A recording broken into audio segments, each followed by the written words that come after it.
right, we are still in lesson 4, but we're in the second part of lesson 4. We're going to do something different. We're going to create a second area. We're going to keep the forest, but we're going to move to a different area for now.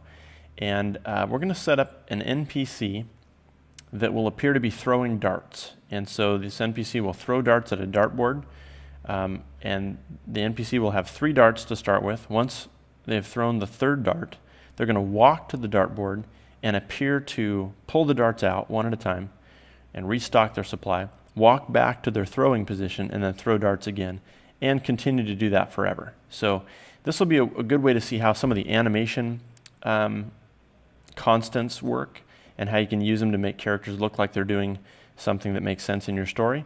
But also, it's kind of a complicated script. There's a lot of steps to it, and we're going to talk about how to get different objects and different information about the situation and store those and check those, and also how you can combine those into very efficient one-line instructions. And sometimes that looks a little difficult to understand, but a lot of times it's a better way to write it. So let's get into it. We're going to create a new area. We'll go to the wizards. We'll do an area wizard. And in this one, we're going to call it desert. And we're going to choose the desert tile set. Click next. We're going to make this a relatively small area, 4 by 4. Oh, that's not true. We're going to go 2 by 2. It's going to be really small. And click next. Finish. Go ahead and save this one if you need to. And this is what we're looking for, something like this. Now, if you don't like how the area looks, you can repaint.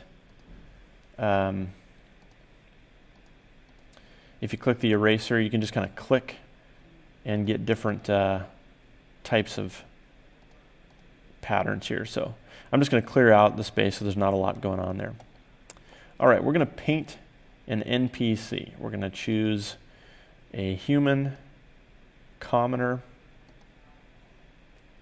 and we're going to paint him over here in this corner. And we want to face this character towards this corner. So I will rotate the character this way, facing that way. Okay. Now actually, we're going to change everything about this character. We're setting him up as an NPC human character. You'll see why later, but this is going to be actually the dartboard. So instead of having a person we throw darts at, we're going to make the person look like a dartboard, but still retain some of the features that a character would have, like the ability to speak and things like that.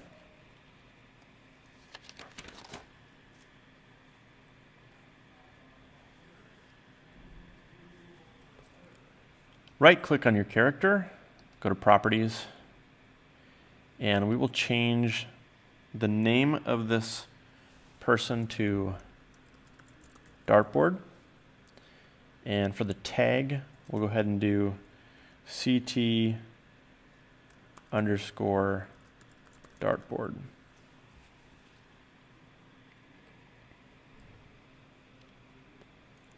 For appearance, let's see. We're going to change the race from human to construct. And then for appearance,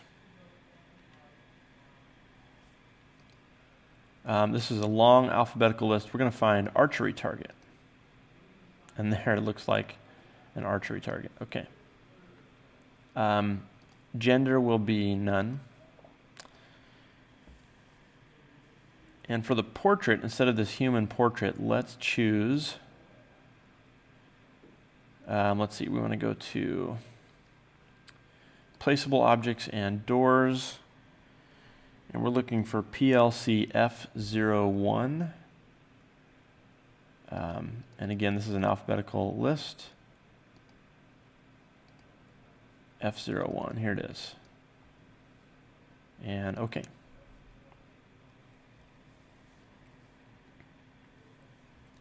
Move to the Advanced tab, which is right above Basic.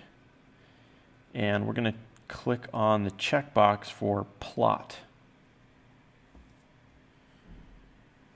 And we're going to go to the faction editor. So right now it's Commoner. and we want to add a faction, and we'll call this one, it's going to be a parent, the hostile will be the parent, and the name of this one will be target.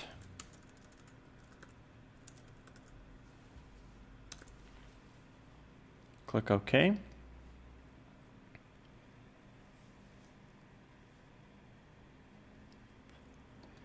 And then when we're on target to commoner, we need to have it at 50.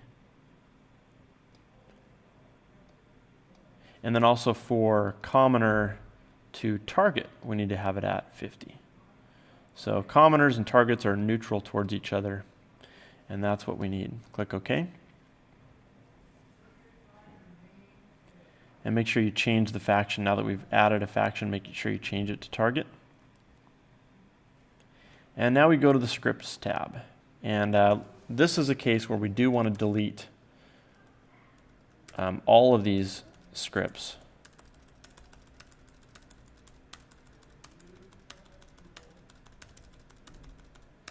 And I said in a previous tutorial that we often want to have the NPCs act like NPCs, so we don't want to delete all their brains. But in this case, we do want the dartboard to act like a dummy. It just needs to sit there. We're going to go to the onDamaged handle right here, this onDamaged script, and we're going to edit. And we've got a new blank script here. Let's do save as, and we will name this sm_dartboard_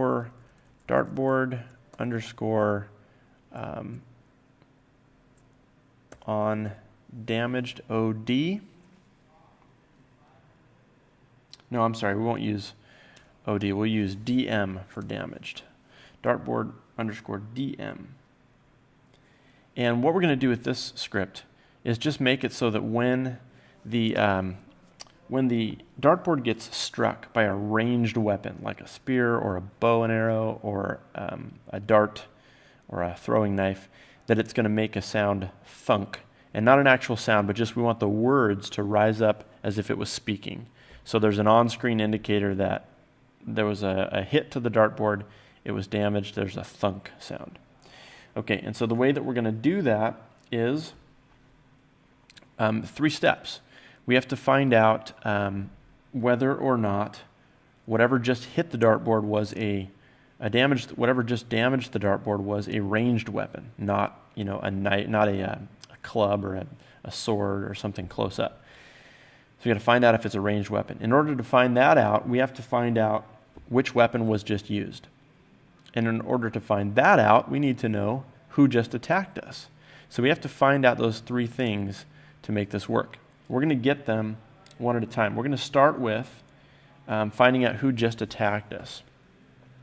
And I'm going to do this 2 different ways. First, I'm going to go through and do it with separate steps, and then I'm going to show you how you can combine this into one efficient line of code.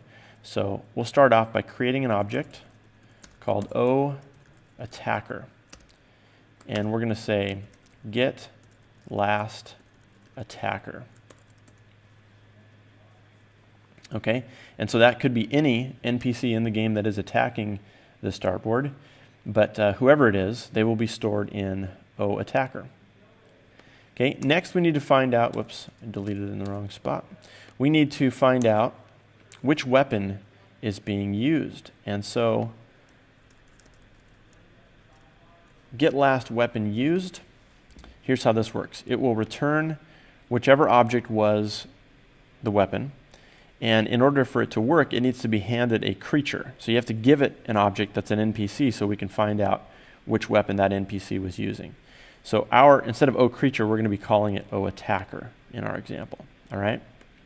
So we're going to say object oWeapon equals get last weapon used. And in the parentheses, we're going to put oAttacker. See how this works? So first we get the attacker, find out who that was, and then we check the attacker to see what weapon they used. And we store that weapon in oWeapon. Okay, now we are ready to do a test. If this is a ranged weapon, we want to have the dartboard say thunk. If it's not a ranged weapon, we'll do nothing. And that means we're going to use an if statement. So if, and the way that we find out if O weapon is a ranged weapon is we use the function called get weapon ranged. And this will return true or false. Okay, it returns true if the item is a ranged weapon, which makes it perfect for using it in an if statement, because if statements, again, need true or false values to work. If it's true, we'll do this. If it's false, we'll skip it. Okay, so if get weapon ranged, and notice inside the parentheses, we need to give it an item that is a weapon to find out if it's ranged or not. And we have one of those. We have it in O weapon. So right here, we'll put O weapon. And then we need to match our starting parenthesis right here with another closing parenthesis. Put in curly braces, and we're all set. Okay, get weapon ranged O weapon means if O weapon is a ranged weapon, then do whatever's in the if statement. So what do we want to do? Very simple. Speak string.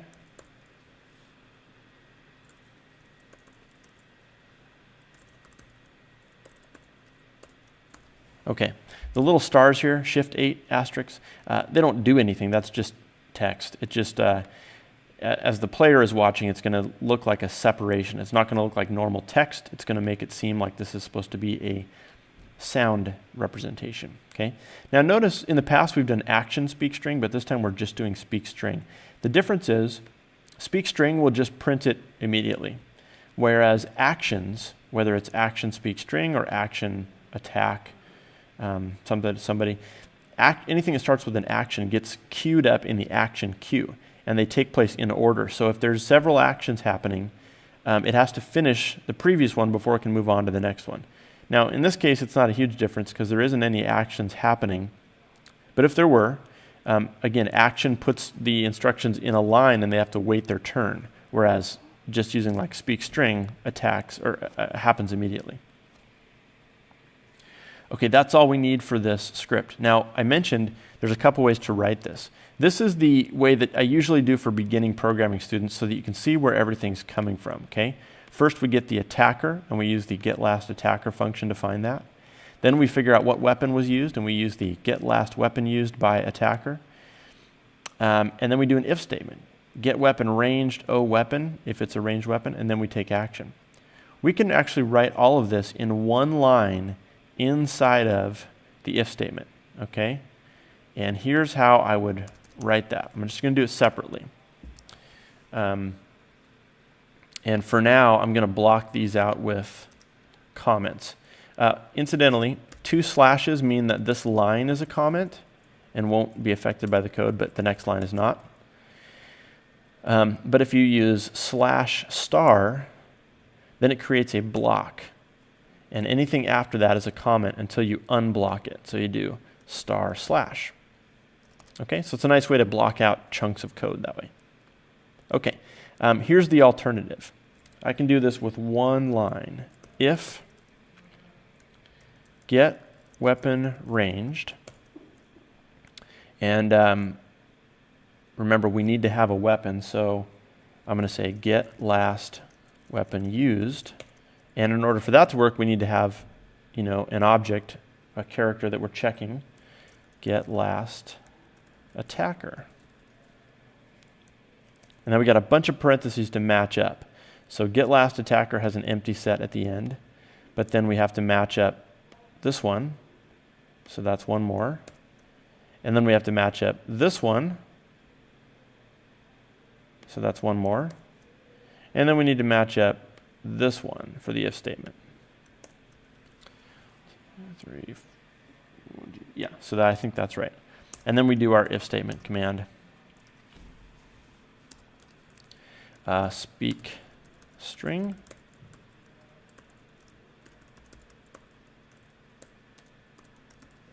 And that works.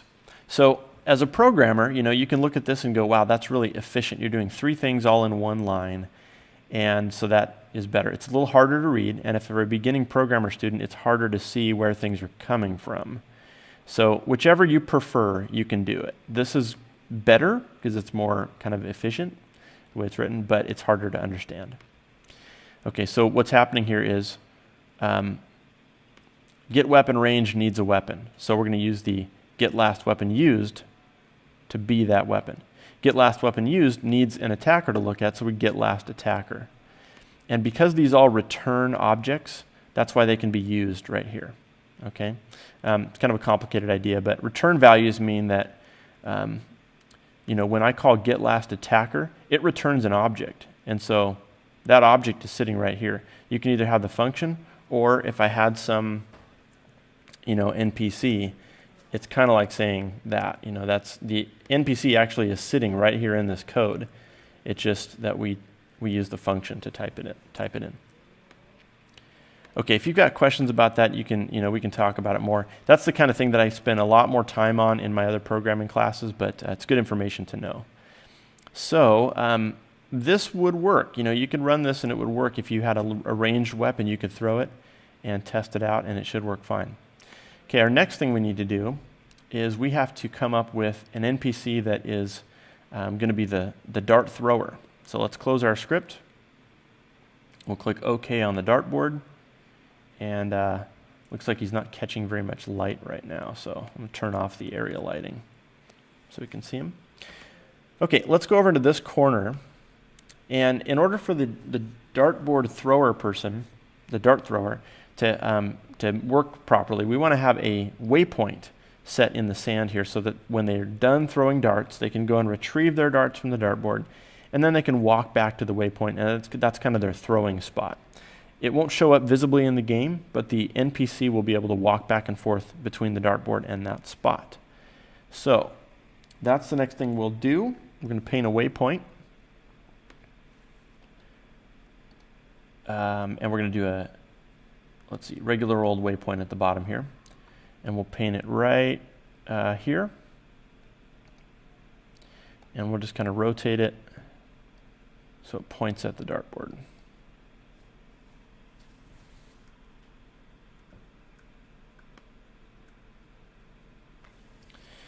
And that's a good distance there. We may even move that a little bit closer to save us some time. Okay, that will be the waypoint. Let's go to properties and let's set some things up on this.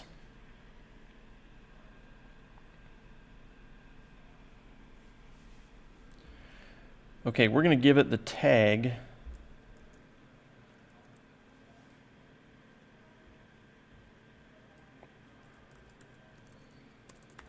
dart WP001 and click OK. And next we're going to paint another NPC commoner. Let's do commoner female this time, and we'll paint this person basically right at the waypoint and rotate them so they're facing the right way. Okay, let's modify this NPC. We need a good name here. I have no idea. There's a button here that'll pick random names. You can generate a random name. Jeannie, Jenna, I don't know. We'll leave it at that. Okay, for the tag though, we're going to choose CT_ dart play. All right, some other changes here. We need to go to the feats tab. Okay, and this is where you can change the abilities that characters have naturally. And we need to give this character, I'm going to call her Jean. Jean needs to have a weapon proficiency simple, which is what will allow her to throw darts. So W's weapon proficiency simple right there. Check. And it shows up in this list here.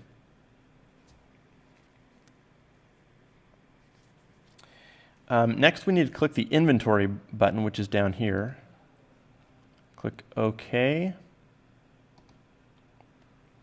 And that warning was just saying if the character doesn't have the proficiency to use the weapon that you give them, it may get unequipped. So that's fine. That's why we just set up the simple weapon proficiency. And so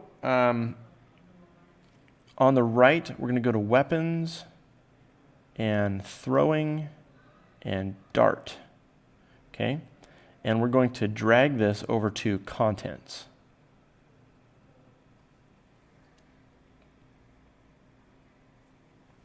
We're going to right-click this dart to bring up the properties.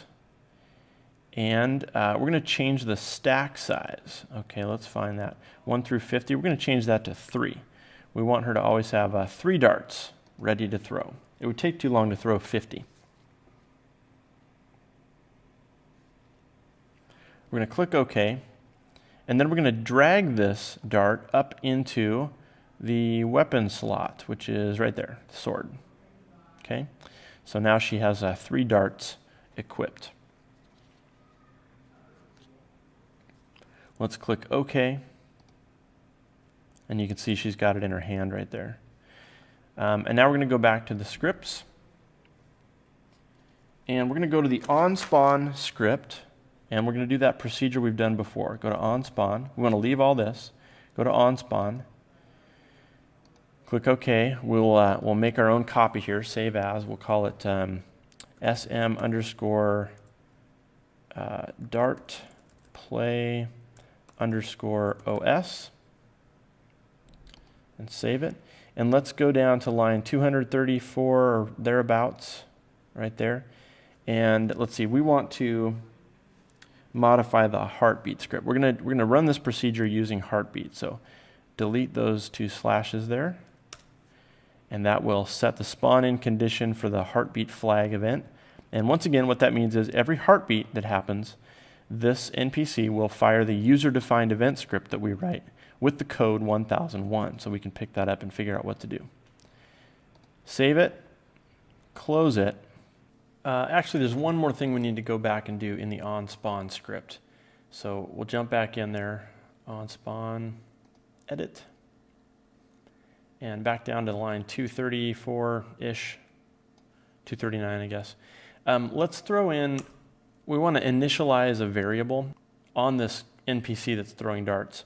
And so this is going to be a local variable. And you remember, the onSpawn script is great for setting up initial conditions. So we want to create a variable and set it to a starting value. And we're going to check this later. And this number we're going to set is going to determine whether or not this NPC is ready to throw darts or is not ready to throw darts. So there's going to be that process of throwing them, and then going and retrieving them, and then walking back to the throwing spot. And only when they're present on the waypoint with all 3 darts ready to go are they ready to throw. In any other case, they're not ready to throw darts. So we're going to set up that variable to keep track of that, and here's what we will do. We're going to say set local int.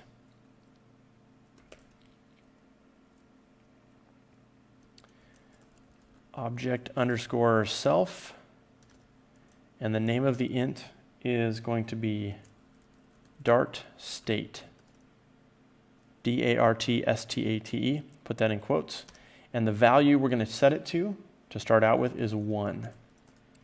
And for the purpose of this script, or for the user-defined script we're going to be using, the number 1 indicates ready to throw. The number 2 would indicate not ready to throw. Okay? So this will be another one of those cases where we have the local variable, kind of the official variable on the character, on the NPC, and it's called dart state. And in our user-defined script, at the start, we're going to find out what dart state is, and we're going to store it in a temporary version. And then throughout the script, we will make changes to the temporary version and then update dart state, the official one, as necessary. Okay, save the script. We can exit that. And now we're ready to get into the on-user-defined script. So let's edit that one. Click OK on the warning. And we're going to do save as right away. We'll call this SM_dart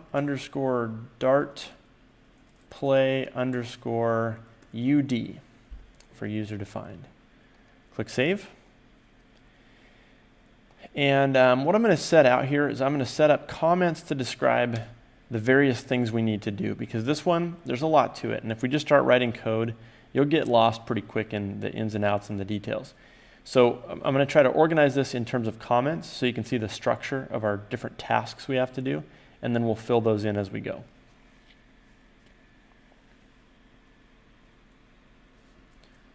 Okay, up above main, I'm going to describe what this script will do. The script will tell the dart player to throw 3 darts at the target, then go and retrieve. Is that retrieve? Get the darts from the dartboard, 3 of them. Then walk back to the throwing spot. Then throw darts again. And then repeat that process over and over again. Okay, in our main code, what we're going to do first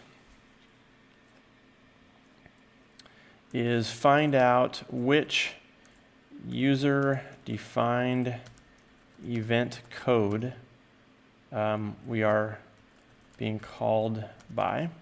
Okay, that's one of those 1001 or 1002. And remember, we're looking for the heartbeat in this case. Then we're going to get the target as a variable. And then we are going to get the dart state number as a variable.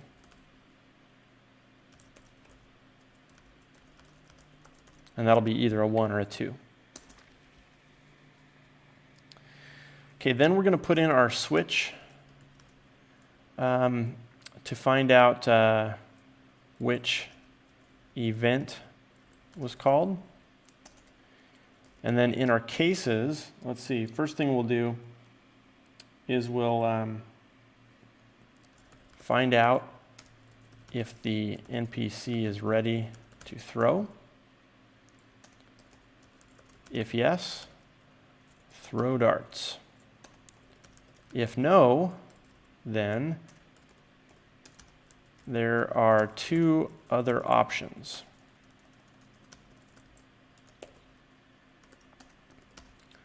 Option 1 is we just ran out of darts, and we need to start walking, collecting darts.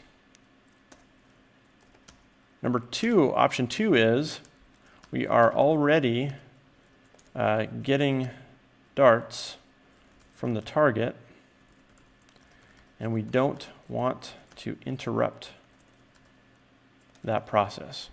Okay, so that's the general idea of where we're going with this, and we'll go in and we'll fill these in one at a time, and hopefully that'll help you see how this is going to work. All of this is going to be operating every 6 seconds, so essentially it's in a loop that will check the NPC's status. Is she standing there ready to throw? Okay, go ahead and throw. If not, is she on her way to get the darts, or did she just now run out of darts? And if so, we'll tell her to start walking and take care of that. Okay, so that's the procedure. Okay, let's start right here. Find out which user-defined event code we being called by are. We are being called by. So let's create a variable here in this code, in this script. Int n called by. And that's going to equal get user defined event number. Okay, so we'll find out if that's 1001. If so, it's the heartbeat. If it's something else, we're not going to bother with it. This will be set up also in a way where we could add more events to respond to later. And I thought, maybe there's some other things we can come up with, but we'll leave that alone for now. Okay, so that's the first task. The next task is we need to get a hold of the target. So our little archery target out there, we need to store that in the code so that we can access it and check on it. So we're going to create an object. We'll call it oTarget. and it equals get object by tag, and the tag is CT underscore DARTBOARD. Okay. And then our third step here is to find out what remember that number we created, that variable we set up in the on-spawn script called dart state. We need to find out whether it's a 1 or a 2, and we're going to store it in a variable in our script so that we can make changes to it while we go. So we need an int called ndartsReady. And we're going to say get local int object self dart state semicolon. So while we work on that in this script, ndartsReady is going to be the key number. That's going to tell us if we are ready to throw or not. 1 means we're ready, 2 means we're not. Okay, now we're going to run a switch to check which user-defined event number we have, and that's going to be in nCalledBy. So we're going to do a switch on that. Switch nCalledBy. And we're going to put an opening brace, and I'm going to go all the way down here to the end to put our closing brace, because all of this stuff needs to happen inside here somewhere. Okay, and so we could put lots of cases in here, but the way it's written right now, we only have one thing to search for. I'm going to tab these all in so that they stay lined up with the new indentation level here. Okay, so we have case 1001, in other words, heartbeat.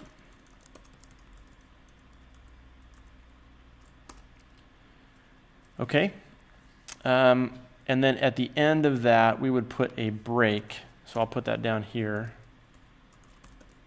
And then we could have more cases if we wanted to after that, but we're going to stick in here for now. Okay, we need to find out if the NPC is ready to throw. And so the very first thing that we're going to do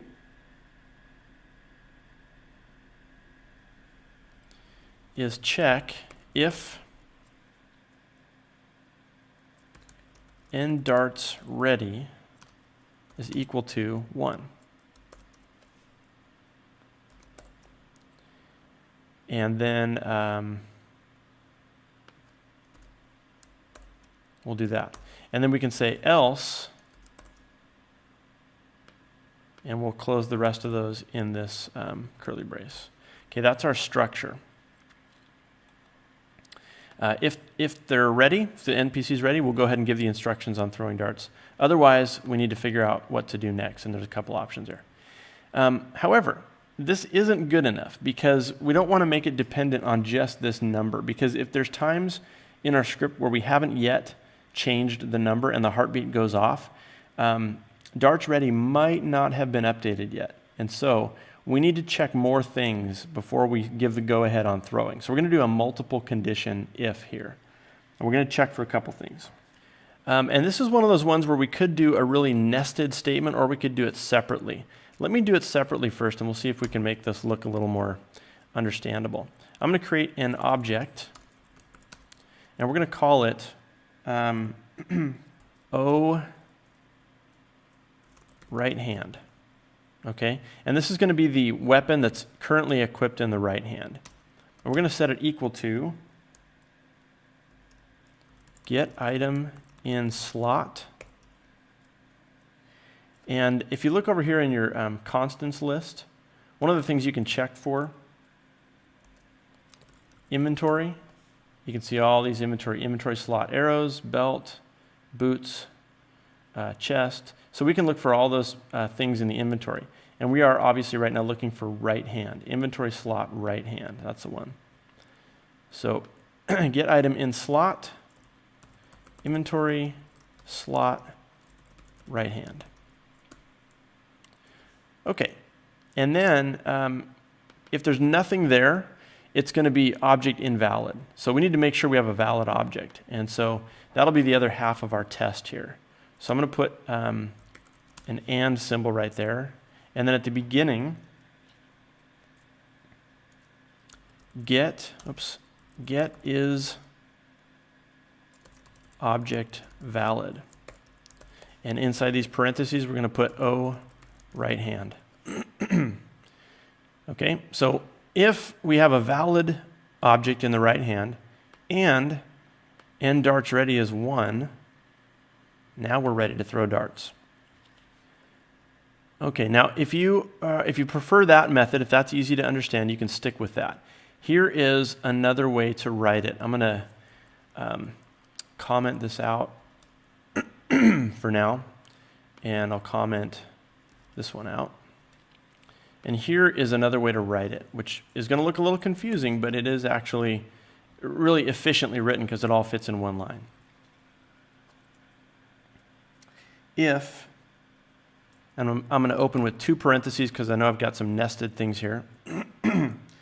If get is object valid, get item in slot, inventory slot right hand. And then we need to close up our parentheses to make sure that matches. So this right here, may look harder to read, but we're doing 3 things at once. We're taking the inventory slot right hand, we're getting the item that's in that slot, and we're checking to see if it's valid. Okay? And after we've done that, we're going to do also end darts ready is equal to 1. Okay, and that would be a successful test. By the way, I haven't mentioned this, but this vertical line that runs down the page doesn't mean anything when you're writing code. The reason it's there is to give you a sense of if you need to print your document, this is where the edge of the paper would be, and so you're going to get runoff stuff that gets printed like on the page underneath. So if you are concerned about printing, you can drop things down a line. By the way, in between objects in your code, you can split it up. I could hit return right there, and that's perfectly fine. I could put 100 returns, and it still executes just fine. It's confusing to see that, but it would work. Okay, I'm going to jump in here to the if statement. If everything is ready, let's go ahead and throw darts. How do we do that? First, we're going to clear all actions. Make sure that there's nothing waiting to be done. And then we're going to say action, attack, target. Oh, sorry, not target. Action, attack, target, true. What's the true for? Let's look this up in our functions list. We're going to type in action, attack. Oh yeah, that's the passive, attacking in passive mode, which once again, I don't even remember what that means. I think my theory was it means you could run away and stop the fight or something like that. Anyway, we'll leave it there. So action, attack, target, which target comes from our code at the top. Right here, object target, get object by tag, dartboard. So target is the dartboard. Okay. Now, if that turns out to be false, that means that either there's no valid object in the right-hand slot, in other words, she's out of darts, or the end darts ready variable is not a 1, it's a 2, okay? So how do we handle those 2 options? I don't want to delete all those. Let's deal with option number 1, okay? If option number 1 is the case, and we can find that out by saying if, we tab these guys in here so we keep them in line.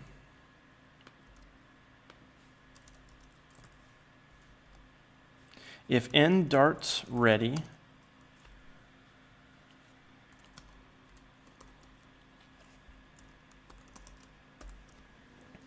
okay, now you might be confused here.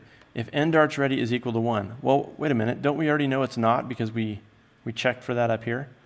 Well, remember, since we're using and here, this statement and this statement both need to be true. in order to get inside this if statement. So that means darts ready could be 1, but there's nothing in your hand. What does that mean in the game? Well, it means that she just finished throwing the darts, and there's nothing in her hand, so she can't keep throwing darts, and we haven't reset end darts ready yet. So if that's the case, then we need to start the process of going to get the darts. So that's what we're going to do. Okay, and the first thing we need to do is fix this. So end darts ready is 1. So just judging by this number, the computer thinks the character is ready to throw, or at least that's the meaning of that we've put on it. So let's make this accurate. She has nothing in her right hand anymore, so she is definitely not ready to throw. So we're going to say set local int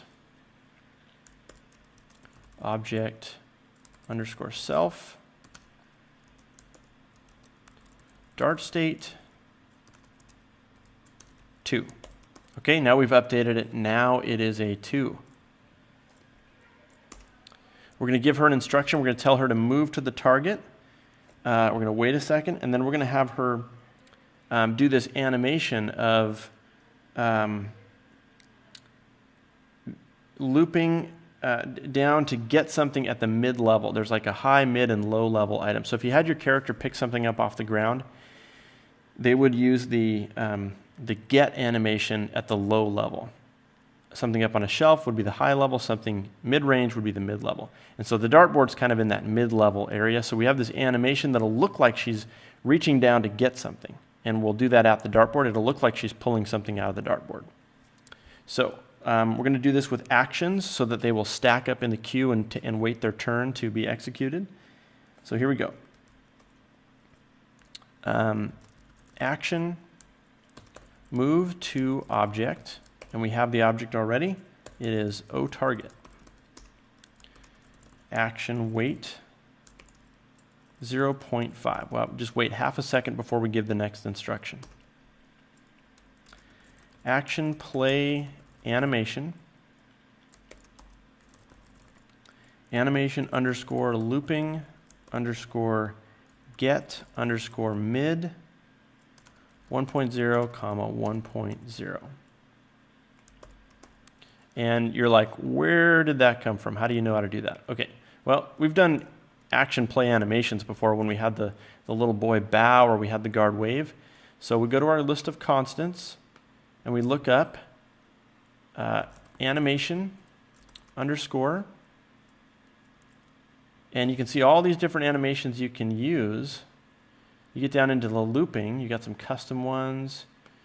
You've got looping get low, get mid, and listen, look far. You can do all these, kind of make your character do these little animation looks, which are great for storytelling. If you want to have your character, look off in the distance or have an NPC look off in the distance while they talk to you, that's something you can do. You can script that. Okay, let's click on get mid. And, oh yeah, that doesn't tell us how the thing works. Let's go back to our functions and we'll say action play animation. And you can see that the two 1.0s that I put in there, this is the speed of the animation and the duration in seconds. So that's how long we want her to try to pull something out of the dartboard. Okay, we're just going to repeat this 3 times, so we can copy the action wait.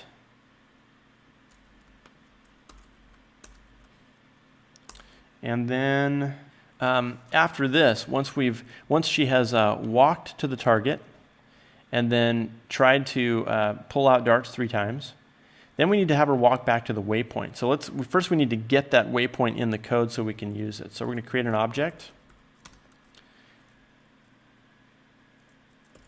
ODestination equals get nearest object by tag dart waypoint 001.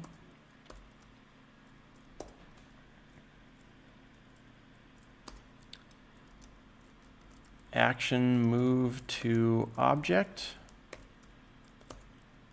ODestination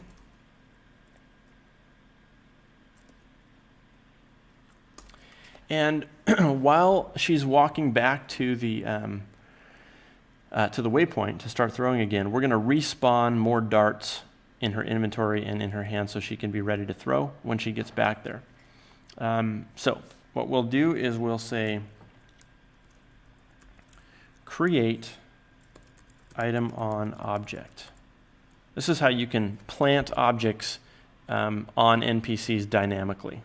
Okay, you can just actually generate them in their inventory during the game from your script code.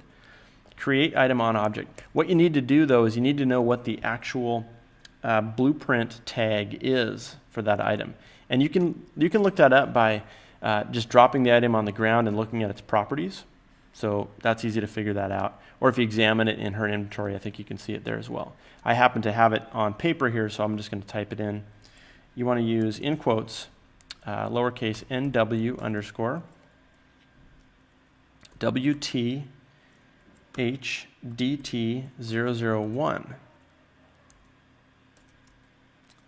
And we're going to create this. Here, let's look at how the function is written so you can see why I'm doing this. The function is create item on object.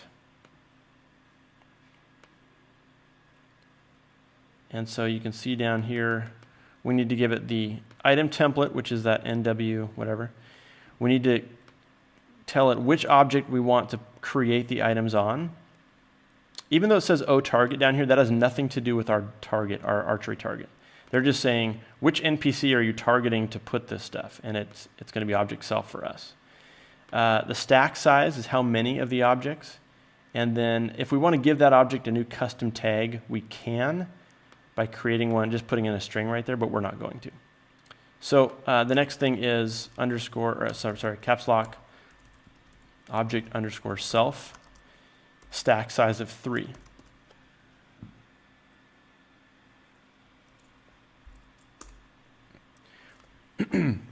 That will create the objects in inventory, but they're not equipped. So we need to tell her to put them in her right hand so she can use them. And so we will say action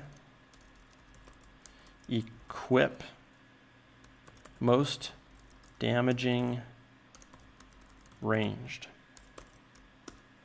If you really think through some of these functions, there's multiple things you could do with them. I imagine if you had an NPC who needed to join in a fight that you've staged in your story, you equip that character with the standard stuff, and you just tell them, hey, grab your most damaging ranged weapon and start shooting at that enemy.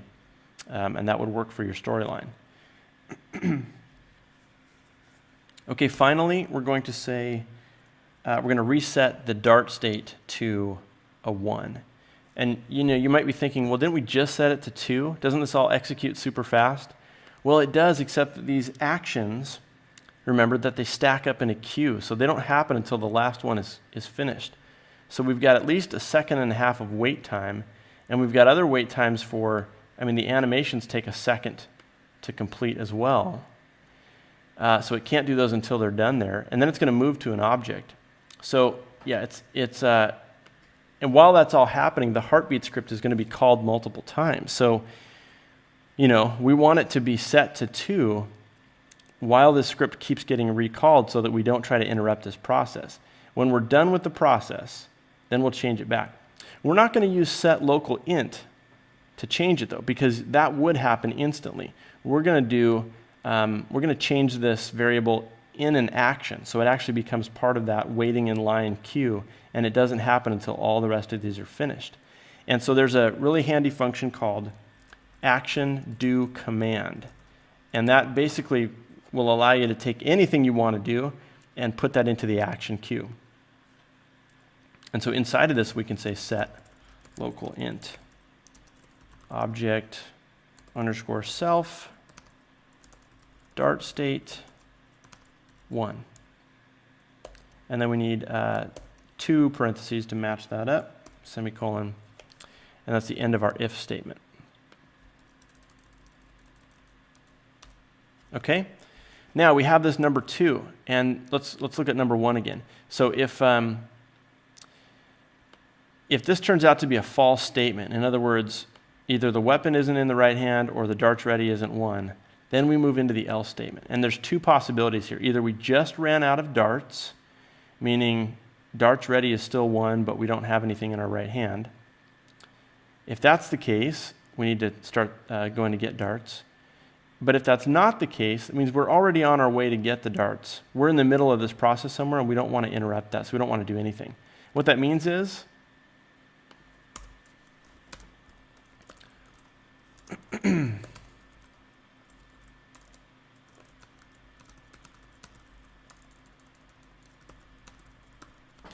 we don't need to add any code. If this turns out to be a false check, it's going to skip this, it's going to end, and it's going to move to the end of the function. So that's exactly what we want to happen. Let me run you through how this might play out. Let's say that the player shows up, the NPC shows up, darts ready is 1, and because dart state is 1, and she has the 3 darts in her right hand. She throws the darts until she's out of darts. And then the heartbeat happens again. At this moment, end darts ready is still a 1, and dart state is still a 1, but she has nothing in her hand. So this is going to come up false, and we're going to move into this if statement. And so we're going to check, is end darts ready 1? Yeah, it is. We have no darts in our hand, but end darts ready is still 1. So we're going to move into this stuff. We're going to set dart state to 2 and start the procedure of walking and retrieving the darts. Now, while this is happening, let's say the heartbeat gets fired again. So we go back and test this. Is there anything in the right hand? No, not yet. Is dart state ready 1? Well, it doesn't matter. I'm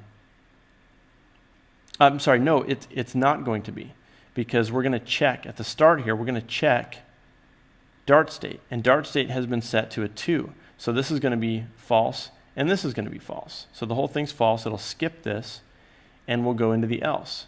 And the first thing we see is end darts ready a 1? No, it's a 2, because our character is somewhere doing this. So we're going to skip this whole if statement and do nothing. Does that make sense?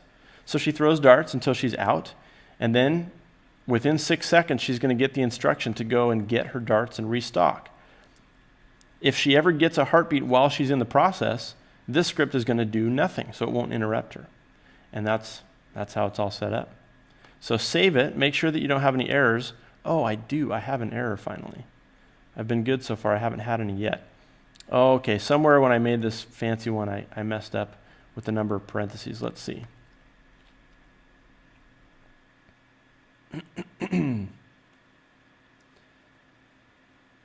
Okay, so this one here matches with the last one.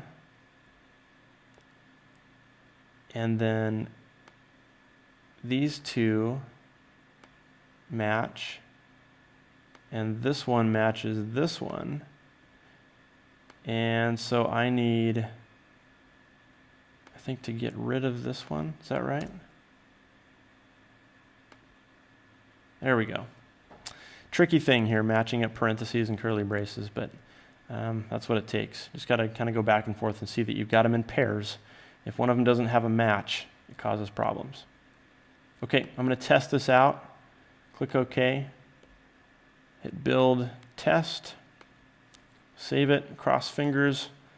Hope that this works. Oh, you know what? I didn't move the starting marker, so there's no way I'm going to see this because I'm going to be in the forest.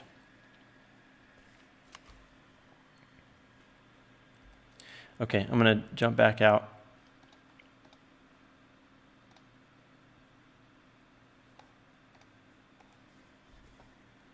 And I'm going to paint the character's starting area right over here. And so we can just be standing here, and we can watch this event unfold. We can watch the dart tournament in action. Okay, let's try that again.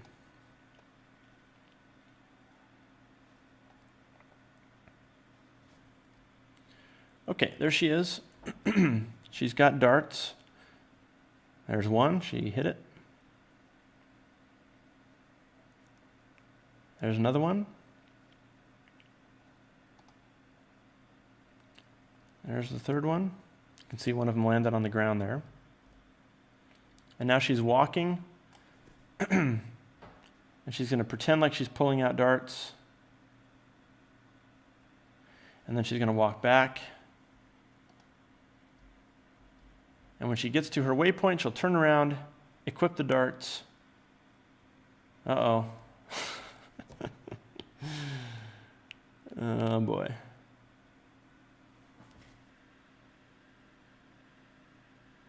Okay, I've got some glitch here because she walks back and then goes back to get more. So let me exit, see if we can find that out.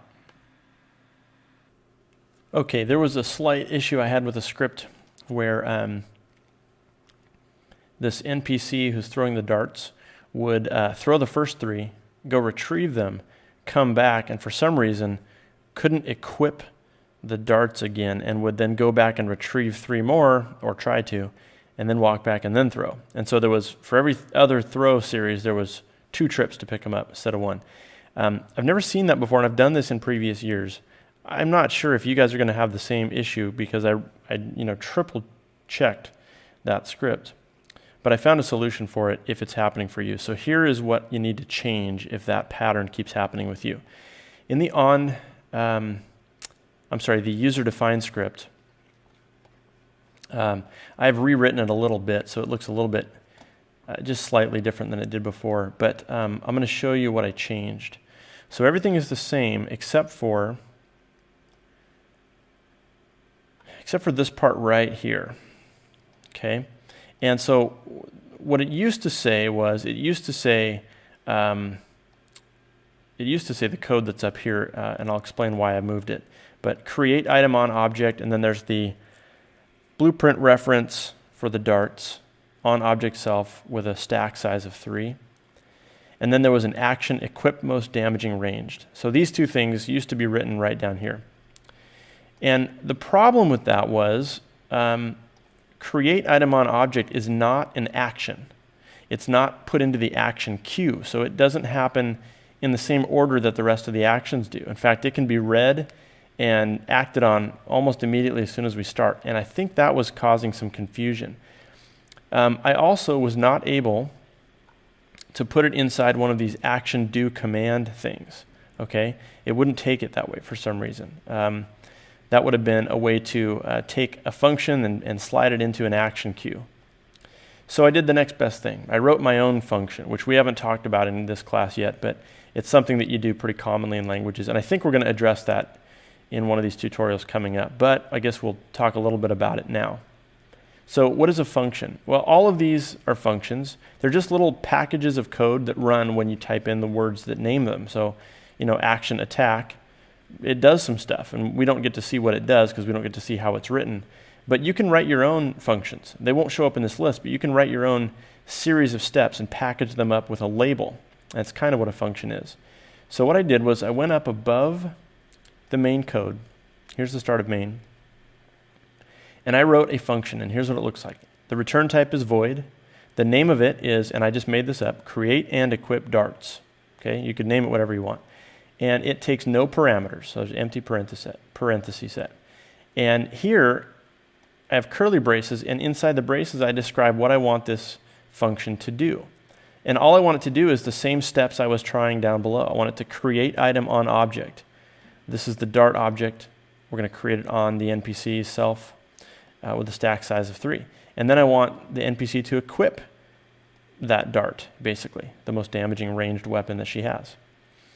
So why did I bother to put it in a function? Well, I put it in this function so that when I need to call it, I can do it inside one of these action do command functions. Okay? So I could call it by itself, just this plus a semicolon. But that wouldn't get us anywhere because it would take place outside of the action queue. It wouldn't line up in order with the rest of the actions that you see here. These all have to take place one at a time. And they don't start the next one until the other one finishes. So I just said action do command, and then I call my function. And what that does is it waits to call this function until it finishes action move to object O destination. Then it calls my function and creates the darts and equips them, and then it changes dart state to 1. I'm not exactly sure why it wouldn't work the other way, because logically it seemed to make sense the way they wrote it, but for whatever reason, this is a fix. So I'm going to open this up a little bit, and you can pause the video in case you need to rewrite any of your script. Let me go full screen with this.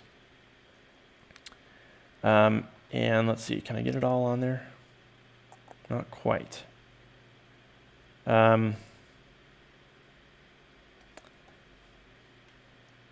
Well, here's the meat and potatoes of it.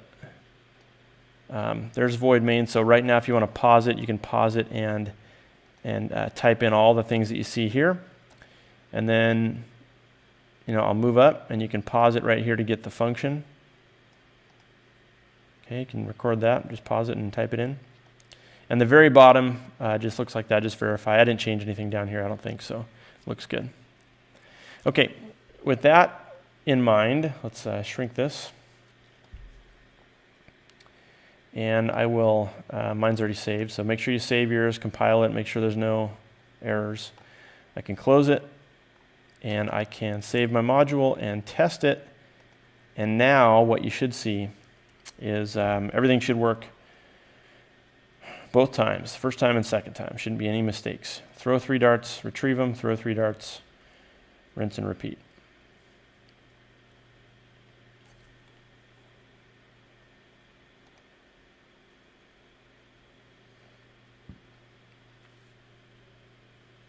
Okay, after this one, she'll have nothing in her hands because the darts will be empty. Okay. And then she is going to walk to the darts and pretend to be pulling them out. Obviously this doesn't actually do anything. She's not gaining darts by doing that animation. It just is designed to look like she's pulling darts out. The darts will get generated when she gets back to the waypoint, and then she'll equip them. There she goes. And then she'll start throwing again. Quick turn throw. There you go. Okay, that's how it should work, and she should be able to do that as long as you watch forever and ever. Okay, that's it for tutorial lesson 4. I think earlier I mentioned I was going to go 4.1, 4.2, and then 6. I forgot there is a part of lesson 5 that we are going to do. We're going to set up a couple of levers in the forest, and the levers will operate a portal, and we'll eventually have a system in place where we can use a portal to jump back and forth between the desert and the forest areas. And then as we move through to our third area that we'll build, we'll put a portal system in there as well. So finally, when you're done, you'll be able to test all the scripting that you did and jump to the next area and see that everything works there, and jump to the third area and test everything there, and then jump back to the start. And it'll all be just a kind of a connected demonstration of your scripting abilities.